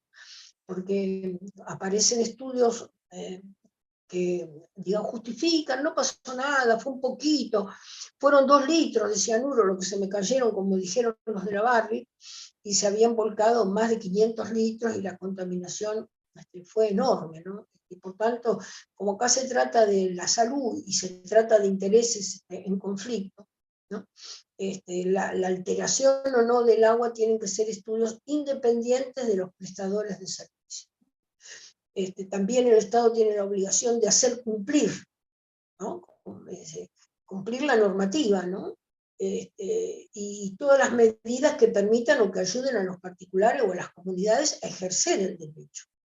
No es solamente que esté escrito, hay que favorecer la posibilidad de que los derechos se cumplan, ¿no? Y también favorecer la concientización de las personas y de las comunidades, ¿no? Sobre la protección que tienen efectivamente las leyes del agua. Y por supuesto la obligación de asistir, ¿no? Como dice el inciso D, ¿no? Es decir, la regulación exige que las personas tengan a su alcance los medios y los recursos no solamente para la provisión de agua, sino también en el caso de que no haya redes o no alcancen las redes hacia donde las personas están, habrá otros sistemas que satisfagan las necesidades domésticas de la población y el Estado tiene que asistirlas. Si tiene que hacer pozos, nos tendrá que ayudar a hacer los pozos. Si tiene que conectar entre 2 o 3 viviendas o chacras, el Estado lo tiene que hacer. No es solamente para los que viven en la ciudad, ¿no? La provisión de agua. Después tenemos la provisión, bueno, de agua que es obligatoria, y bueno, qué pasa con las entidades que prestan el servicio de agua. Se habla en el proyecto del artículo 28 de que las cañerías, las tuberías y los servicios de saneamiento deben ser adecuados, deben ser de calidad, ¿no? Para que se pueda suministrar a la población la calidad y la cantidad suficiente de agua, ¿no? Y aclara, porque este es un tema controvertido que ha ocurrido en nuestro país, que la falta de pago, por la razón que sea, no habilita absolutamente al corte o a la suspensión del servicio de agua a las personas, salvo que sea una decisión judicial. En ese caso, si hay una sentencia judicial que dice a esta empresa no se le da agua, bueno, en consecuencia, ahí sí el Estado puede restringir el acceso al agua, pero en ningún otro caso. Si no hay sentencia judicial, no puede de ninguna manera suspender el servicio de agua a las personas, ni el Estado ni la empresa que suministra el agua. A veces hay casos de emergencia hídrica, ha sucedido, ¿no? O emergencia ambiental o emergencia sanitaria, pero el Estado no está de ninguna manera eximido de la responsabilidad de asegurar y de garantizar equitativamente el suministro, ¿no? Se tiene que encontrar las formas. Para eso está a cargo del Estado, ¿no? El artículo 29 establece que las concesiones de agua que se otorgan para la realización de actividades económicas y que hayan sido otorgadas antes de esta ley, porque antes de esta ley habrá una gran cantidad de concesiones que se han dado, podrán ser reducidas esas concesiones en algunos casos excepcionales, cuando haya emergencia hídrica, cuando los titulares de las concesiones excedan las cuotas de agua que se les habían autorizado en el contrato, o cuando las actividades estén causando contaminación o incumplan con la remediación que la justicia le ha ordenado. En esos casos, sin ninguna duda, se puede reducir o acotar o suspender incluso el suministro de agua. Sobre todo cuando las condiciones ambientales existentes al momento de la autorización, ¿no?, son distintas a las condiciones actuales, las que van a ocurrir en el momento que se juzgue o que se considere el tema. ¿Sí? Había mucha agua, ahora no hay más, el río se secó, la laguna se secó, hay menos, es insuficiente y hay que restringir y tiene que ser equitativa la restricción, ¿no? Es decir, Esto es para los casos, reitero, en que estemos hablando de una restricción posterior a una concesión anterior que se le había dado, por ejemplo, la posibilidad de sacar 10.000 litros por segundo. Bueno, ahora te la vamos a reducir a 5.000 porque no hay agua, o hay insuficiente. Y eso se puede hacer siempre que se cumplan las condiciones que están establecidas en el artículo 29. Bueno, ahí hay otro artículo, el artículo 30, que tiene que ver con el libre acceso a las costas y a los mares, ríos y lagos. La República Argentina, no solamente el Levis, hay más de uno que ha pretendido impedir que las personas tengan libre acceso a las costas de los ríos y de los mares. Bueno, acá la ley establece claramente que los propietarios o poseedores que linden con las fuentes de agua, están obligados a dejar un espacio por lo menos de 35 metros de ancho, separados a los lados del río, del lago, de lo que fuera, contando desde la línea de ribera, es decir, la línea donde el agua tiene mayor crecimiento en cualquier momento que haya sucedido, y sin derecho a ninguna indemnización. Las personas que están rodeando ríos, lagos, arroyos, lagunas, lo que fuere, tienen esa obligación de dejar ese espacio liberado, y el Estado está obligado a abrir esos accesos, a permitir que la gente pueda acceder a esos y a otros accesos si es necesario. Acá hay una protección especial en el artículo 31 para las personas, los que luchan por el agua, los que pelean defendiendo el agua, y establece que el Estado debe producir un entorno seguro, lo debe garantizar, un entorno donde las personas o los grupos o las organizaciones que defienden el agua o los derechos al agua puedan actuar sin amenazas, ¿no? sin violencias, sin inseguridad, ¿no? Todo de acuerdo con lo que dice la legislación nacional y las leyes y los acuerdos firmados por la República Argentina. Y que cuando se inicien acciones judiciales contra las personas físicas o jurídicas por participar en la defensa del agua, el juez está obligado a verificar que no se trate de una acción destinada a coartar el derecho a ejercer la defensa del agua o a silenciar a la prensa, ¿no? Es decir, muchas veces ocurre que hay una demanda sin ningún justificativo, con elementos muy pobres, que el único objetivo que tiene es impedir que la persona que demanda siga demandando, siga protestando, siga exigiendo. Y bueno, también establece que si se presenta más de una demanda contra los defensores o contra los periodistas, deben acumularse en el tribunal que atendió primero, porque esta es otra, iniciar una acción en cada tribunal para no dejarte salir nunca del infierno de la demanda judicial, ¿no? Bueno, todas las personas afectadas tienen derecho a su defensa, no requiere tampoco patrocinio letrado, sí lo pueden solicitar, pero no están obligados. En todos los casos, digamos, las personas afectadas tienen derecho a que se les expresen los fundamentos de la imputación, pueden pedir el sobreseimiento anticipado cuando las imputaciones sean manifiestamente infundadas, son sospechosamente armadas para silenciarlo, y el juez se da cuenta de esto, entonces puede establecer un sobreseimiento anticipado, o puede establecer la suspensión del trámite judicial cuando tiene demasiada complejidad y requiere mayores pruebas, por ejemplo, la intervención de un amicus curiae, que ya esto es una actividad que no se puede restringir en una semana o en 4 o 5 días, ¿no?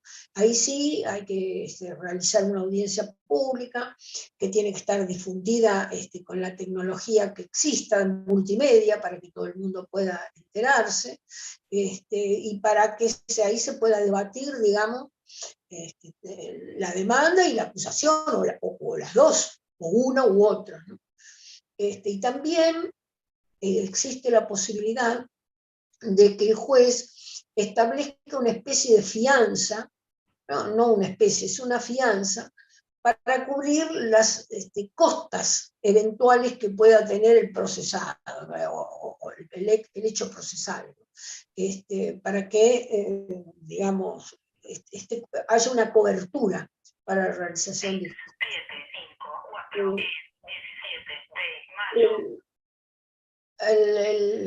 los magistrados tienen que garantizar la intervención de terceros interesados, porque lo piden las partes, como por ejemplo el caso del amicus curiae, o las organizaciones no gubernamentales que promuevan o protejan los derechos de las personas que resulten demandadas por su participación pública en estos acontecimientos que son la defensa del agua, ¿no? Ya sea en apoyo del demandado o para traer información, proporcionar información. También el tribunal está obligado a garantizar la producción de la prueba que peticiona el demandado, porque el demandado dice, yo necesito este contrato para demostrar este contrato, esta resolución, esta obra, las fotos de lo que está pasando, el destrozo que se está realizando, etcétera, etcétera. Y el que va a ser el demandado el que tiene que ir y costear todo eso. Entonces ahí el juez está obligado, a petición de ellos y a costa del Estado, a recabar, digamos, las pruebas que se requieran, siempre que digamos, el que está reclamando sea insolvente o no tenga fondos suficientes para aportar con esos gastos, ¿no?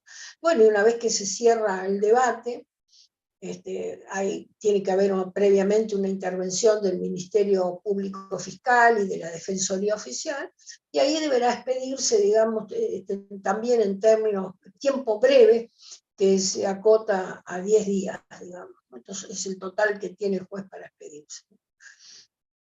Establece también la ley en el artículo 35 que las partes podrán interponer un recurso directo, per saltum, directamente ir al Tribunal Superior de Justicia, o en algún caso corresponderá que pueda ser la Cámara Federal de Casación Penal, dentro del 5º día de notificado el fallo, ¿no? Así que se puede apelar, digamos, el fallo.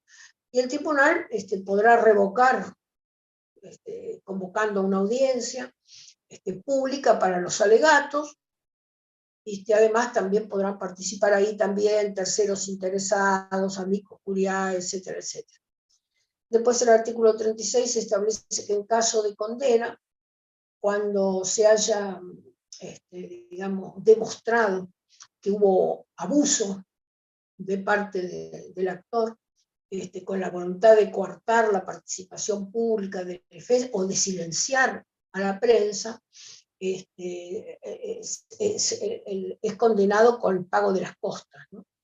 Y cuando, digamos, haya los fallos que se hayan completado, tienen que ser remitidos a la Corte Suprema de Justicia de la Nación, porque esto es un tema muy novedoso, son cosas nuevas que no se habían contenido en la legislación ambiental anterior, y por tanto se plantea la importancia de que la Corte de Justicia de la Nación, la Suprema Corte, vaya creando un registro público de estos fallos, en los cuales se publiquen que ha habido procedimientos abusivos en contra de los defensores para silenciarlo o en contra de la prensa, ¿no? Y esto también es importante, que se sepa que no vamos a quedar indefensos ante las maniobras arteras que pretenden silenciar las demandas justas de nuestro pueblo.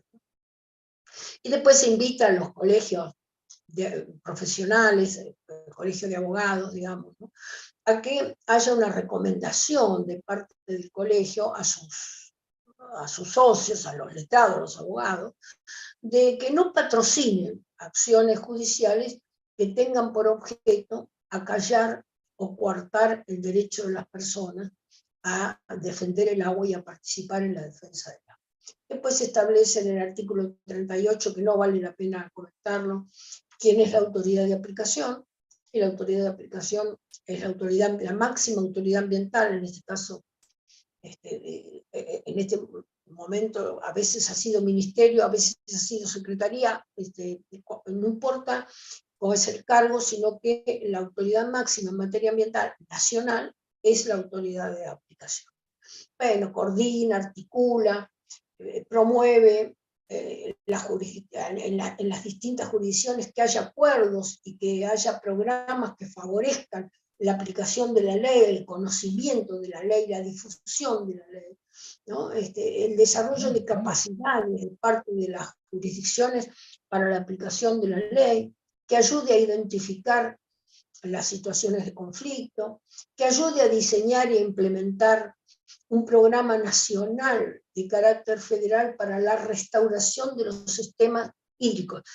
Para nosotros esto es esencial, que la autoridad de aplicación detecte, tenga información, construya información alrededor de cuáles son los problemas de los ecosistemas hídricos en nuestro país y que vaya trabajando para promover la conformación de los comités de cuenca para atender esa problemática y que pueda coordinar también anualmente, digamos, los informes para presentarlos ante el Congreso de la Nación, un informe anual sobre la situación del agua, ¿no? Y hay que, lo tiene que publicar, lo tiene que mantener, lo tiene que actualizar, ¿no? A efectos de que se pueda evaluar, monitorear el cumplimiento de la ley, porque en nuestro país hay muchas leyes buenas que han pasado al olvido por decisión política de no aplicarla, ¿no? Entonces acá lo que se le plantea a la autoridad de aplicación es que está obligado a publicar, a mantener y actualizar toda la información para evaluar y monitorear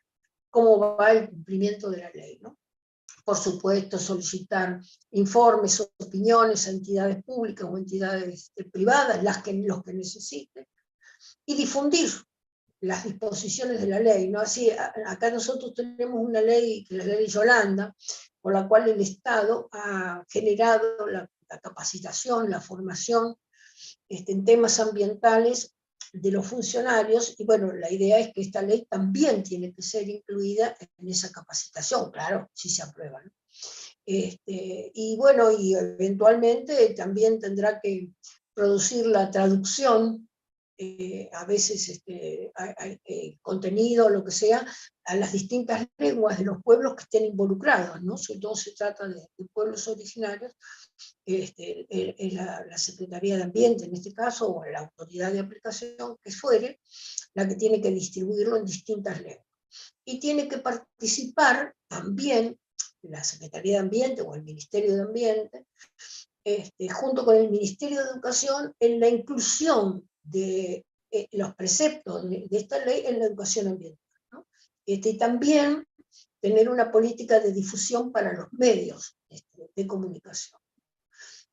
Creo que acá estamos ya en el final de la ley. Por supuesto que para que cumpla esta función, para que pueda cumplir esta función, y tomar las decisiones y monitorear y evaluar, etcétera, etcétera, tiene que cumplir, digamos, con esta estrategia de coordinación, digamos, con el resto de las provincias. En realidad, lo sustantivo que se le pide es que genere estos ámbitos de carácter permanente que se establecen en el artículo 12, ¿no? Que los prueba, que los aliente, que los pongan en funcionamiento. Después se establece que el financiamiento de la ley lo dispone el presupuesto nacional, porque es una ley nacional, que no puede ser nunca menos del 0.7 del presupuesto nacional, en concordancia con otras leyes que disponen términos similares.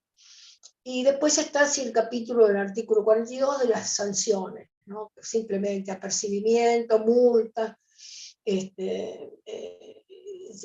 revocación de las autorizaciones que se le hayan otorgado, el cese de la actividad, la suspensión de hasta 30 días de la suspensión de hasta 3 años de la matrícula profesional o de los registros de consultores, o la cancelación, según sea el caso, la cesantía, la inhabilitación en caso de carácter perpetuo según la gravedad, ¿no? En esto acá ha habido una sentencia hace poquitos días a un funcionario, secretario de Ambiente de la provincia de Córdoba, que habilitó ahí sobre terrenos que eran terrenos de reserva ecológica, los desafectó y los habilitó para un emprendimiento inmobiliario, ¿no? Digamos, saliéndose de toda la ley, incumpliendo todo, violando las leyes de bosque nativo, todo. Le han aplicado, por primera vez hay un funcionario ambiental sancionado en la República Argentina, le han aplicado 3 años de condena, ¿no? De condena penal, o sea que efectivamente la posibilidad de esta inhabilitación perpetua y hasta de sanciones penales está vigente y esta ley lo contempla, ¿no? Después también se establece en el artículo 43 que los tratados internacionales que la Argentina firme, la Argentina no puede firmar cualquier cosa, ¿no? Tiene que firmar tratados que estén conformes a esta ley, no puede firmar un tratado que violente la soberanía o la salubridad de las aguas, por ejemplo, con Uruguay, porque les conviene a ambos la instalación de un emprendimiento contaminante. No lo puede hacer. La ley le prohíbe, digamos, eso, ¿no? Bueno, finalmente después están ahí las disposiciones complementarias. De las disposiciones complementarias voy simplemente a referirme a esto que es una ley que rige en todo el territorio nacional, ¿no? Esta es una ley de orden público, no es una ley de presupuestos mínimos, como por ejemplo la ley de glaciares. Esta es una ley que interviene firmemente en la regulación del agua en todo el territorio nacional. Más allá de que la Constitución del 94 dijera que cada provincia se hace cargo de los recursos, bueno, se hará cargo de los recursos, suministrará agua a sus poblaciones, pero de ninguna manera puede hacerlo en violación de lo que establece esta ley, que tiene carácter general y que por tanto es una ley de orden. Bueno, esto es, digamos, un poco a las apuradas, pero bueno, es lo que hemos rescatado de la ley.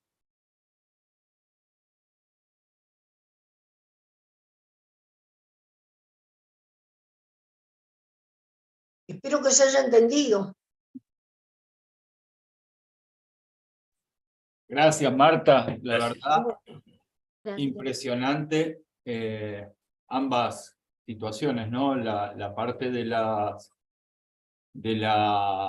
los fundamentos, como sí, la del proyecto de ley. Y yo quería contarte, Marta, que están conectados un montón de lugares del país, y eso está más que bueno, ¿no? Porque se han conectado desde Arroyo Seco, desde Tandil, desde Gualeguaychú, desde Mendoza, desde Cava, desde, bueno, Formosa ya dije, creo, Corcovado, Chubut, Rosario, Misiones, Salta, Arroyo Seco, Esquel, Mendoza, bueno, Colón, Entre Ríos, y no quiero olvidarme de ninguno, Chaltén, Santa Cruz, de Alejandro Corna, acá de provincia de Buenos Aires, donde vamos a tener que hacer un trabajo muy fuerte en esto de la recolección de datos, Merlo, San Luis, de acá de Martínez, provincia de Buenos Aires, si no me equivoco, Misiones, vuelve más gente. Bueno, la verdad que un lujo enorme esto, y bueno, vamos a, como queda grabado, lo compartiremos y será parte de la promoción de esto. Y recordarle a todos y todas las que están conectados que a partir del 5 de junio, el 5 de junio vamos a hacer el lanzamiento nacional de la juntada de firmas. Así que a prepararnos y a tejer redes para lograr que esta iniciativa sea una realidad y que logremos esto, imponer una ley desde el pueblo. Así que les agradezco y nos agradecemos todos los que estuvimos, tanto por acá por el Zoom, como muchos más por el canal de YouTube. Así que estamos siguiendo en contacto y seguimos en las redes para ver cómo nos organizamos. Y va a haber una charla específica con fecha que les vamos a dar para ver cómo es el proceso que vamos a tener que hacer de llenado de planillas, de juntada de firmas y todo eso que tiene que ver con la organización de esto de la iniciativa popular, que es tan importante porque es democracia directa, ¿no? Es ir a caminar vecino por vecina, vecino en las paradas de colectivo, en las plazas, bueno, todo eso que está bueno para elevar el nivel de conciencia de nuestro pueblo y nosotros poder construir esa alternativa distinta de país, ¿no? Así que bueno, agradecerles a todos y nos vemos prontito. Adiós. Gracias, Marta. Gracias, Silvia Ferreira. Eso también, perdón, muchísimos compañeras y compañeros han participado de la confección de esta ley, de este proyecto de ley, y Silvia Ferreira merece una recomendación particular porque tuvo una paciencia enorme. Ahí está, prende la cámara, Silvia. Es que no sé por qué no me puedo, no tengo cámara. Bueno, desde hace un rato que no puedo conectar, pero bueno, desde acá acompañando como siempre. Bueno, agradecerle a todos, al fiscal Gómez, a un montón de compañeras y compañeros de las comunidades originarias, para no nombrar a nadie en particular, y sí a todos, a todas y todos. Así que bueno, nada, seguimos. Mariano, Sí, Rodolfo. ¿Se podrá editar esta conversación? Sí, eso que aparezca. En eso vamos a estar y terminamos la transmisión en directa, Rodolfo, y en la próxima reunión de coordinación ahí avanzamos en esto de cómo lo difundimos. Gracias a todas y todos.